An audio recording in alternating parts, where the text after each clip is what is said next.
Area hospitals notice a trend among recent COVID cases. More young people are being infected.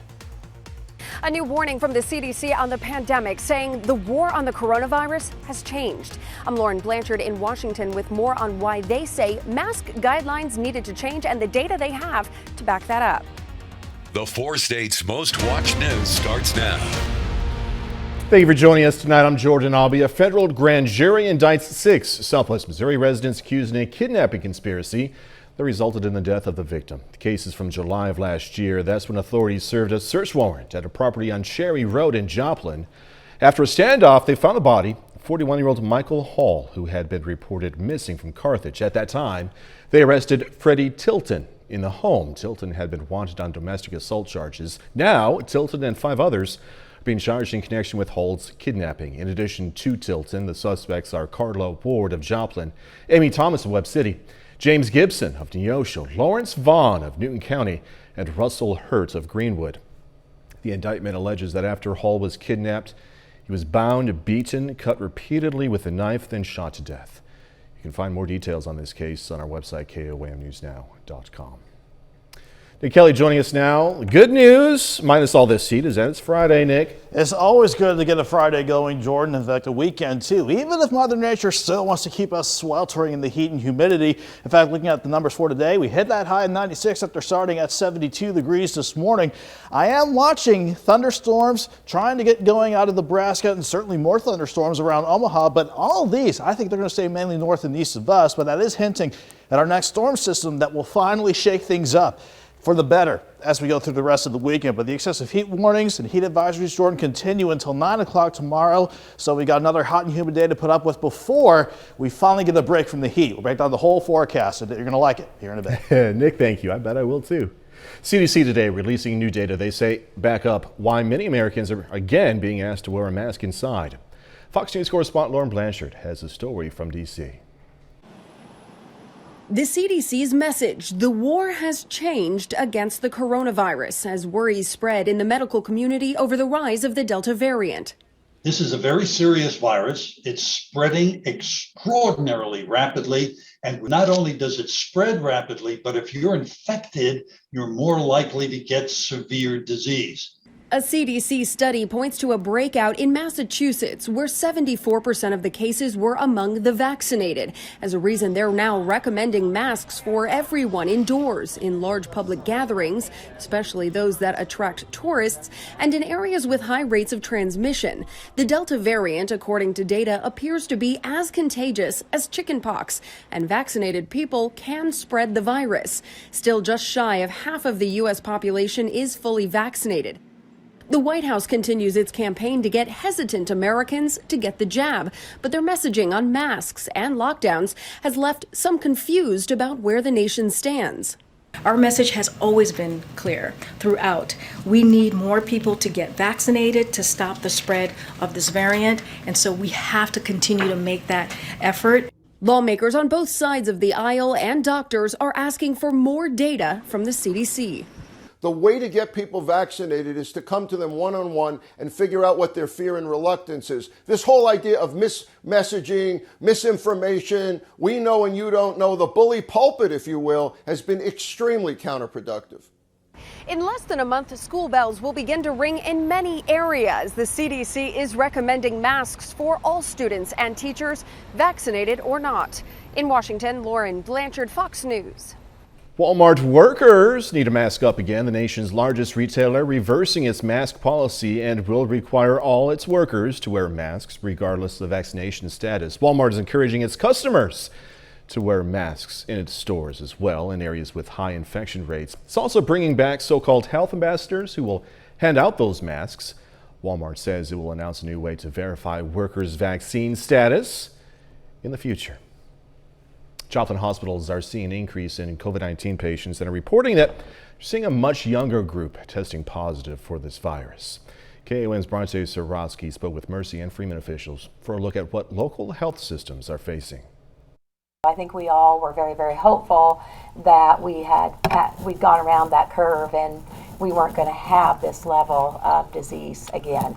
But unfortunately, it has returned with a vengeance. Freeman Health System officials are warning the public of another COVID-19 case surge in the Joplin area. They say during the current surge of COVID-19, the population of those being hospitalized is much younger than what was seen during an uptick in cases last winter. And the age of our population of COVID inpatient is going down. Now we're into the teens at times. Over at Mercy Hospital in Joplin, they're seeing a similar pattern. The winter wave, I guess, in November, we didn't have kids and didn't see that, but we are starting to see children test positive this time around. Most new hospitalizations at Freeman are occurring in the unvaccinated. Yeah, so currently inpatient, 57 active COVID patients are in the healthcare system right now being treated. 92% of them are unvaccinated completely. Mercy is seeing the same, which is why they urge anyone still on the fence to get their shot. The numbers are clear. 94% of the patients that we have in the hospital are unvaccinated. People would step back and have a different motivation for vaccination than just that they don't like it. The numbers prove it here at this hospital. Vaccinations work. Those in the hospital that are vaccinated have been able to leave much sooner. Most of them are significantly less severe, don't require as long hospitalizations. Which is why officials urge anyone unvaccinated to do so as soon as possible. We have to get as many people vaccinated as possible. That's the only exit out of the pandemic. We have to get to herd immunity. In Joplin, Bronte Sorotsky, KOAM News. Mercy Hospital has a vaccine clinic open Wednesdays through Fridays from 8 to 4 on a walk-in basis. KOAM News at 9 on Fox 14 takes this time now to honor another four-state hero. George Robinson served in the U.S. Marines from 1947 to 51. Native of Columbus, Kansas, Robinson was stationed in Korea, and we are proud to thank and salute Private First Class George Robinson, tonight's four-state hero. Nick Kelly's next with a complete look at the forecast. And later, the Chiefs offense testing the defense at training camp over in St. Joe. Could have details in sports.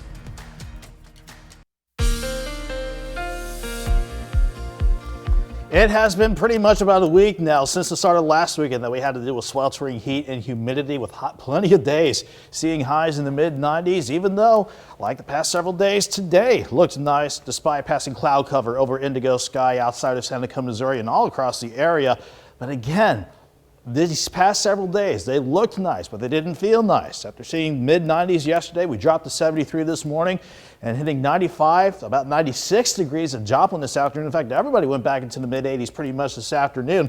That being said, I have been keeping an eye on a couple areas of developing thunderstorms. First, thunderstorms with a tornado watch out in central parts of Nebraska and a new severe thunderstorm watch because the storm's firing up now around the Omaha metro. But all those storms, they're not headed our way for tonight or tomorrow morning, but it's hinting at our next two frontal systems on the way, and that will really shake things up. But in terms of anything close to us today, maybe some scattered storms from Odessa back toward the Lake of the Ozarks. That was about it as far as rain chances for today. But going into tomorrow, before any relief and storms get here, see excessive heat warnings and heat advisories taking us until 9 o'clock tomorrow evening. Then we're going to finally get some good relief in here. Nice looking shot from 7th and Rangeline, 84 in Joplin. Feels like 90 still with dew points sitting at 72. Everyone's in the low to mid 80s, between 80 and 85 degrees, but dew points are still up there. Still feels like 84 in Iola to about 94 down in Miami, Oklahoma. Back to the maps we go. Let's broaden the view out a bit again. These thunderstorms from Nebraska, Omaha, and eventually working their way down to Kansas City. All these storms are going to ride our front draped across Missouri. As long as they stay along the front, and I don't see this budging our way during the overnight, we're going to stay dry. But this is front number 1 and number 2 on the way as we go into late tomorrow, and they will finally start to head our way as this upper level ridge finally starts to buckle down and head back toward the west.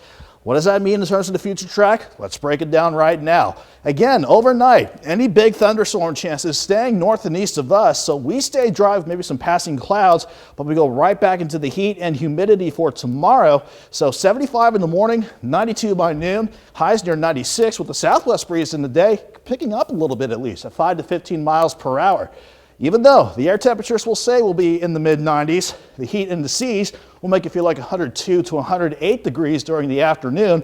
But once we see these two fronts pass on through, look at Sunday. It's going to feel like the mid to upper 80s for the most part because we'll see drier air working in, but not before we see some scattered thunderstorms to start Saturday evening out with front number 1 passing through.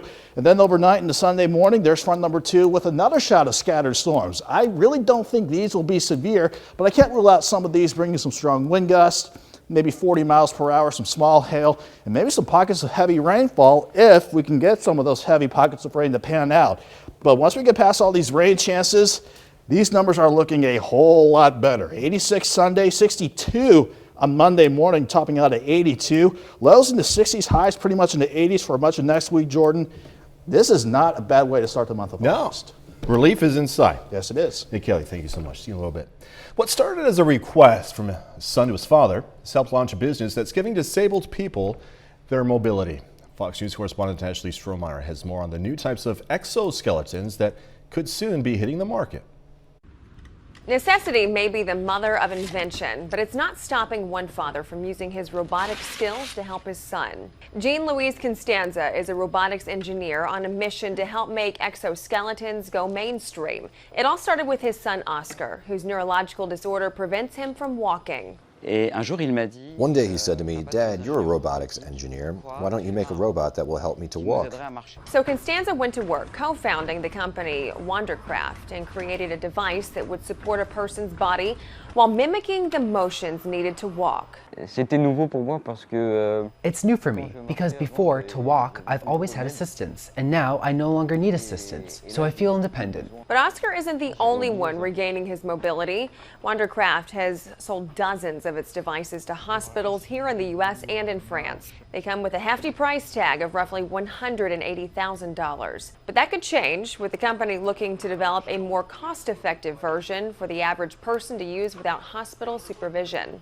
Wheelchairs are an anomaly. Men, women, human beings are meant to be upright. Meanwhile, some folks are imagining how exoskeletons can be used in alternative methods, like helping those who are always on their feet for work have an easier time standing for long periods of time. Ashley Strohmeyer, Fox News. Coming up, lawmakers trying to save the eviction moratorium. Lawmakers on Capitol Hill in a tough battle to help tenants on the verge of being evicted. I'm Madeline Rivera in Washington with where the situation stands for millions across the country. The Justice Department says the Treasury Department must give the House Ways and Means Committee former President Trump's tax returns, apparently ending a long legal showdown over the records.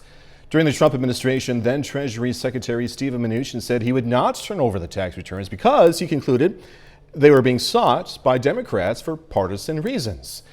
The committee said it needed the former president's taxes for an investigation into whether he complied with tax law. Lawmakers on Capitol Hill are scrambling to come up with a solution as a nationwide ban on evictions is set to expire at midnight on Saturday. Tenants and landlords are waiting patiently, trying to figure out their next step.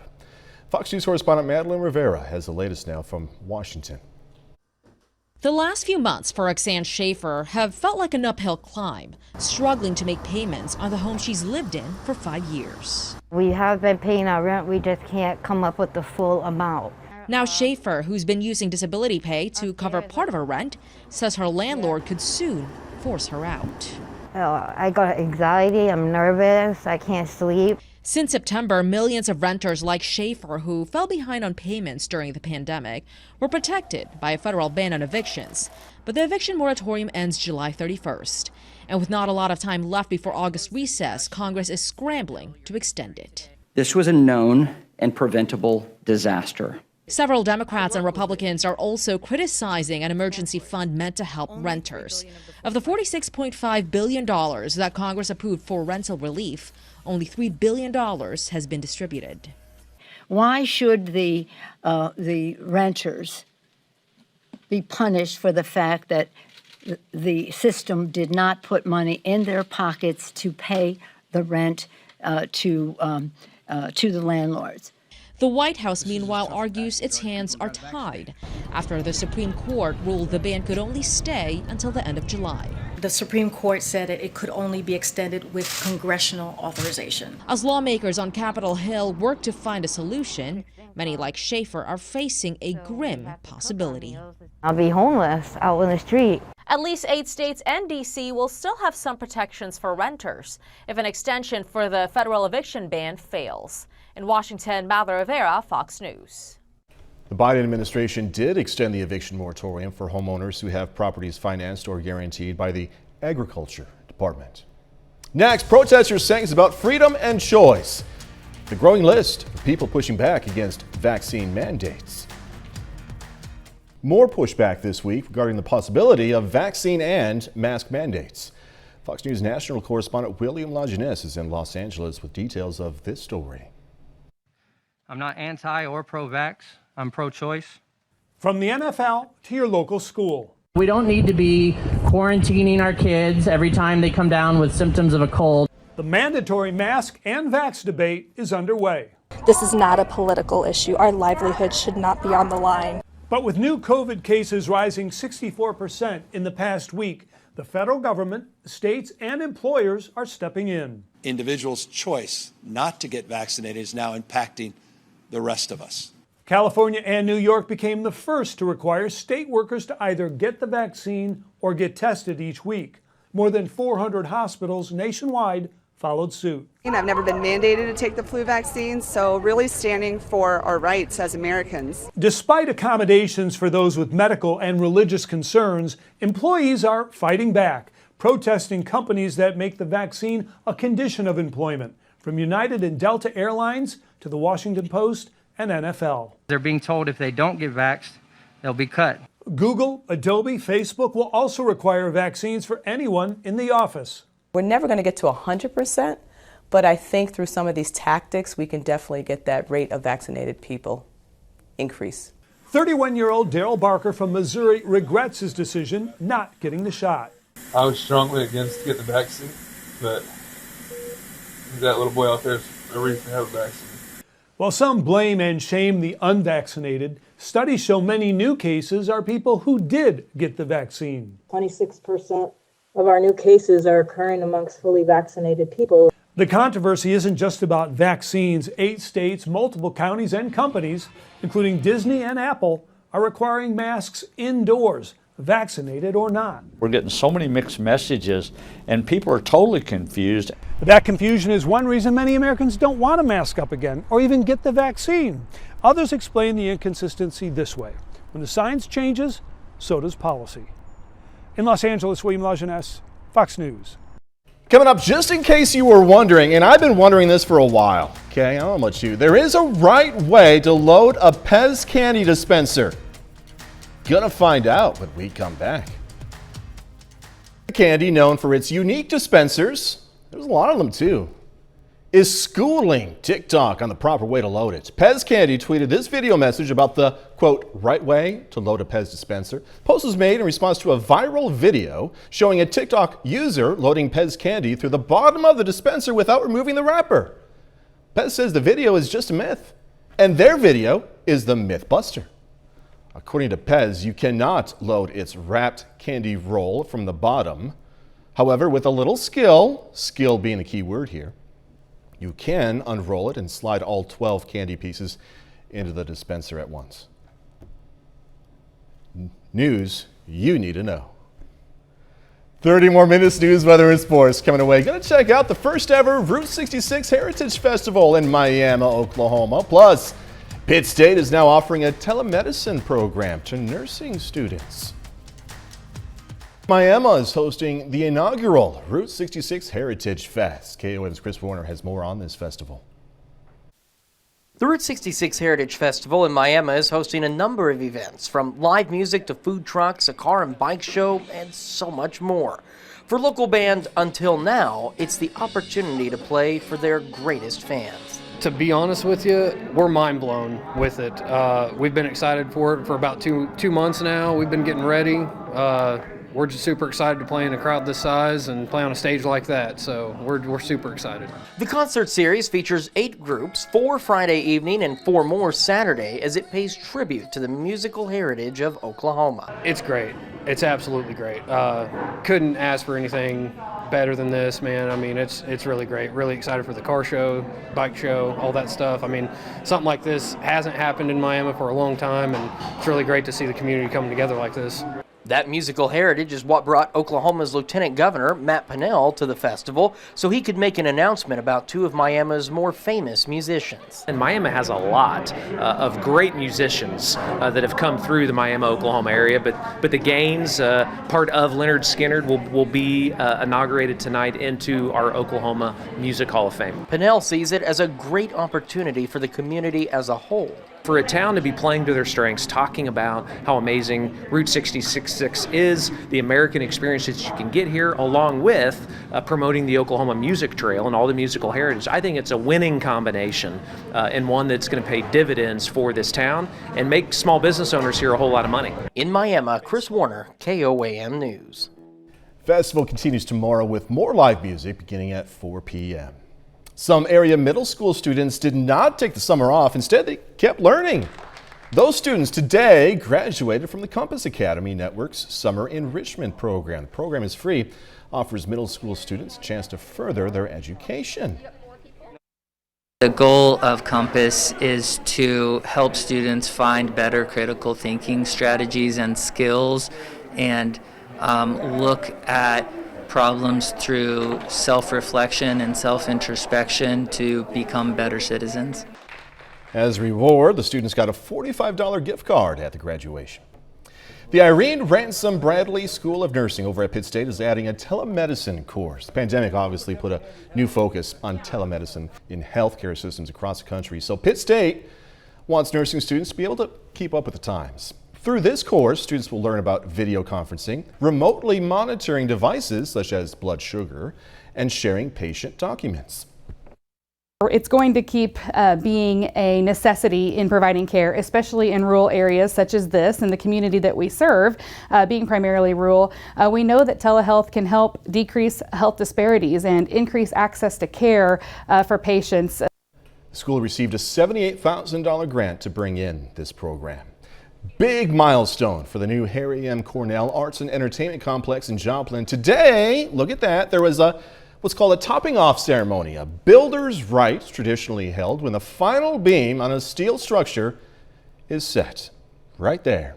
Today was a chance to look at the many accomplishments in the past. Ground was broken in February. That was in the past. There's also a lot of excitement about the future. It's exhilarating, there's no doubt about it. It's just so satisfying to know that the community, public and private, has come together to make this multi-million-dollar project a possibility. That entertainment complex is right on schedule, they say, to be open to the public next year.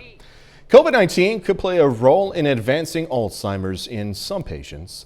The Alzheimer's Association says many coronavirus survivors deal with loss of smell and taste, as well as with persistent forgetfulness months after they've recovered from the initial illness. Researchers say new data point to COVID-19 infections leading to lasting cognitive impairment and Alzheimer's symptoms. Officials in Japan are ramping up their COVID-19 containment efforts as the Olympics continue, with some blaming the games for this big surge in cases. Fox News correspondent Greg Pelcott has more now from London. The COVID surge accompanying the Olympic Games in Tokyo is intensifying, with more than 3,300 new cases reported on Friday. The city broke its own record for new infections 4 times this week. And now officials are taking action, expanding the state of emergency to areas outside of Tokyo, with doctors fearing tourists may be taking the virus home with them. This sudden increase in cases, in particular this situation where young people are getting infected, if this is to continue, there is ample risk of a medical collapse. Organizers say the surge is due to the Delta variant, not the Olympics, pointing out 80% of the Olympic Village is vaccinated. But the spike in cases is prompting a growing number of residents to call for the cancellation of the Games. The number of daily COVID cases has exploded. It is absolutely wrong to hold sporting events under such a situation. Meanwhile, after withdrawing from competition, it's still not clear if Simone Biles will participate in any of the 4 events she has scheduled next week.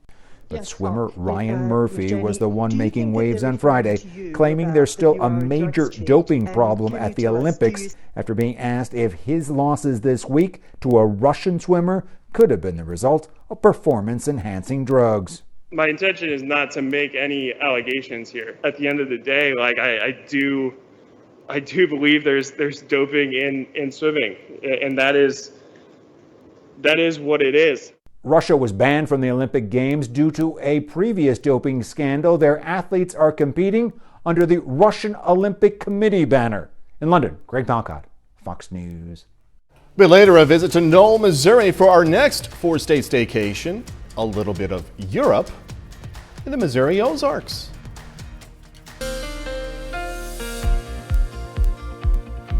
It was certainly hot and humid once again, but relief, thankfully, is still on the way. Let's go ahead and dive right in. Starting with the time lapse that's become all too familiar throughout the past week. Quite frankly, we have seen another quiet day from Indigo Sky Casino and Resort outside of Seneca, Missouri, and not much to show for the heat and humidity, which resulted in at least some isolated storms to give some of us a break from the heat and humidity.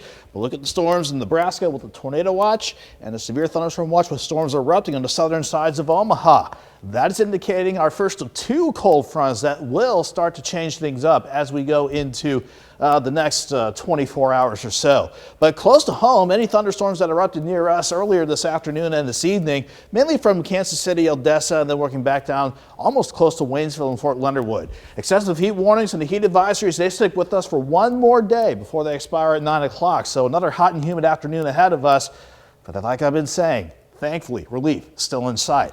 7th range line looks quiet for now, but still warm and muggy. 84 in Joplin feels like 90 with a dew point in the lower 70s. I'm wondering why the computer's locking up on me because it's a good forecast and I want to show you everything I have. 81 in Nevada to about 84 in Welch. Everybody else right in between the 2 numbers, but you factor in the humidity, still feels like the upper 80s to lower 90s all across the board right now. Again, I'm keeping an eye on these thunderstorms. I don't expect them to track in here, but nonetheless, they are riding along our first front that'll roll on through late tomorrow afternoon, and then front number 2, that's going to be the one to give us the real break from the heat and humidity. Not to mention the upstairs setup. Here's that upper ridge, the persistent upper ridge that kept us baking and sweltering in the heat and humidity, but this will start to buckle, head back toward the west. We're going to be thankful for it with cooler numbers and lower humidity to show for it as we go into next week. Let's run you through the rest of the future track. Again, any big storms coming from the north and west will work across northern and eastern parts of Missouri overnight. So we stay dry, but we stay warm and muggy. Highs tomorrow, back into the mid-90s once again before the first front starts to roll on in with maybe a few isolated storms as early as 4 o'clock. But 75 in the morning, 92 by noon, highs near 96, but heat indices will be whacked well into the triple digits once again. But we'll start to watch for thunderstorm chances as early as 4 o'clock with the first front rolling through. Some of these could be scattered and potentially strong with some heavy rain, maybe a few bouts of gusty wind and some small hail. Not really expecting these to be severe. Even with the second front, that'll bring a better shot for more scattered storms through the overnight into Sunday morning. But look at what happens after that last front clears on through. Temperatures in the mid-80s. That is the start of a welcome trend as we kick off August on Sunday. But a note on the rain chances, though. Not widespread flooding rainfall, most of us between a tenth and half an inch, but some heavier pockets of rain that could start to push some areas over an inch before we see things dry out Sunday afternoon. But these numbers overall, Jordan, how about 62 for Monday morning, highs are 82 on Monday, mid-80s through the middle of the week. Yeah, we may have to push back near 90 on Friday, but we deserve this break in the heat, and we are definitely going to get it. I imagine we also could use some rain that's coming up. That too, certainly. Nick Kelly, thanks as always. Coming up in sports, Patrick Mahomes and the Chiefs offense puts the defense to the test at training camp. Plus, Pittsburgh wraps up pool play at the Kansas American Legion State Tournament. Jacob Leonard joins us with highlights next.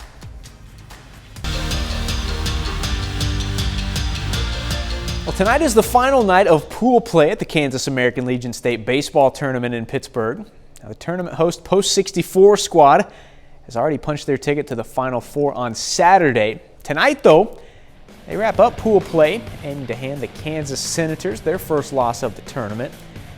Senators up 1-0 in the first. Justin Wheel, shallow hit to left, brings in the run to double their lead. Then Kyle Bonenkemper with the grounder. Pittsburgh finds their first out at second, but a run scores.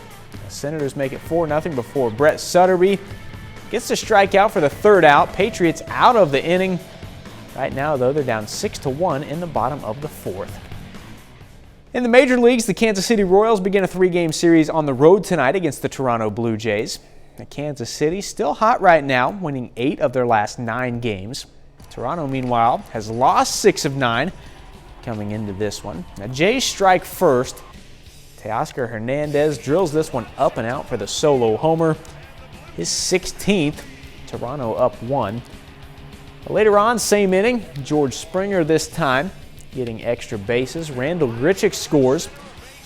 Royals in a 2-run hole after that. Now, Salvador Perez did get a solo homer in the 6th for Kansas City, but they could not get back in front all night. Royals fall to the Jays 6-4.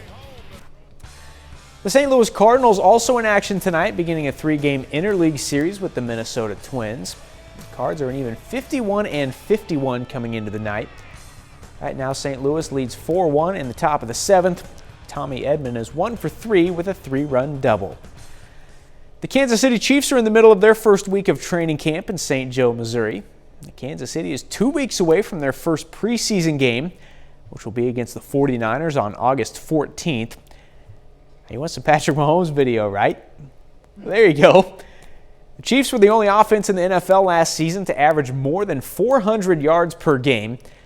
They have all their big weapons back and a rebuilt offensive line, so they're primed for another big year. In training camp, though, going against that offense is good work for the Chiefs' defense. It's really great for our defense to be able to go up against Patrick and the offense and Coach Reed and their scheme and the amount of pass plays and the schemes that they draw up. It really challenges us, and which is great because we can tighten up, we can adjust, we can focus because we know going into the regular season we might not face such a pass-heavy, proficient throwing offenses. So if we can get all that work in and that training in now, it'll be really good for us during the season. Finally, the U.S. women's soccer team is headed to the Olympic semifinals. The U.S. defeated the Netherlands today in penalty kicks 4-2 after overtime ended in a 2-2 tie. Megan Rapinoe converted the deciding penalty goal in the shootout. Now the United States moves on to face Canada in the semifinals on Monday. And that's a look at sports. We're back with more news after this. Lynn Mosby have been living their dream for the past 12 years, and it all started after a trip abroad. They decided to bring back a bit of Europe to the Missouri Ozarks. For our next 4-state staycation, KOAM photojournalist Leah Mandelbaum takes us inside the Ginger Blue Inn in Knoll, Missouri. There was a lot of work, but at the same time, it was a work of love. The labor of love that you just, people say, well, I don't know how you do it. Well, it was kind of fun. Yeah, it's work, but there was a fun aspect to it also. And so we'd come home from work, we'd work till dark. Lynn would come in and cook us a bite to eat. We'd get up in the morning and start it all over again.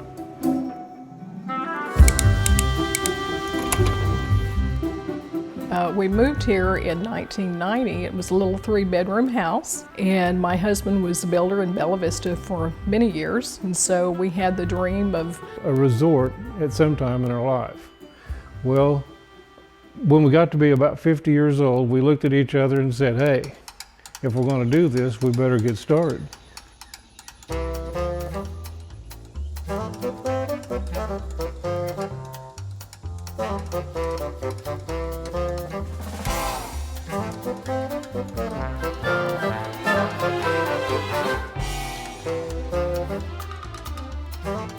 Well, we went to Europe, and we loved the architecture over there, and that just always stuck with us. I was standing in a tower in Canterbury, England, and in this tower I could see all this neat structure of these older homes and older businesses and that type of thing. We don't have anything old here.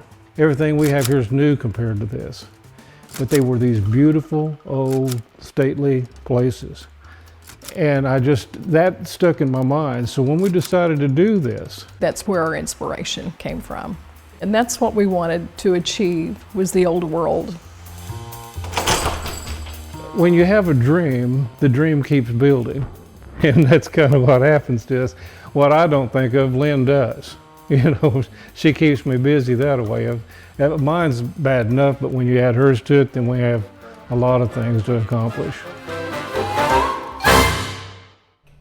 Good stuff. To learn more about the Ginger Blue Inn, check out this story on our website, KOAMnewsnow.com. Next, going to head into the weekend by checking out what's new to theaters and at-home streaming. Dramas to a Disney journey for all the adventurers in the family. Here's Fox's Ashley Dvorkin with a look at this week's new releases. Way to go. The Jungle Cruise is now boarding. So how does Disney transform the popular ride for the screen? This film stars Dwayne Johnson as a boat captain hired by a woman played by Emily Blunt and her brother, who are in search of a magical flower that can heal all sicknesses. It's a film that wears its cinematic inspirations on its sleeve, so expect to recall other classic adventure films like The African Queen, Romancing the Stone, the Brendan Fraser Mummy movie. She's my little girl. Matt Damon leads the drama Stillwater. Stillwater stars Matt Damon as a rough, tough Oklahoma oil worker who travels to France to assist his estranged daughter, played by Abigail Breslin, when she is arrested for murder. With no clear options available to him or to her. You rest your bones. I'll finish your quest. The Green Knight with Dev Patel begins its quest. The highest rated movie of the week so far on Rotten Tomatoes. It is 95% fresh as we speak. This is based on an anonymous poem written in the late 14th century in one of the more well-known Arthurian tales. Voodoo has an Olympics-timed list of sports movies. Films like from baseball, like The Natural, basketball, Spike Lee's He's Got Game is in there. Even if some of these movies aren't necessarily tied to the Olympics, they are films that we watch that inspire us in different ways. And on Netflix, a Love is Blind update. We need adult supervision. The 3-episode After the Altar reunion is now streaming. In Hollywood, Ashley Dvorkin, Fox News. And that's our time for tonight. Thanks so much for joining us. Going to leave you with video of a baby hippo at a Mexico zoo. Have a great, safe weekend. Do this all again tomorrow. See you then.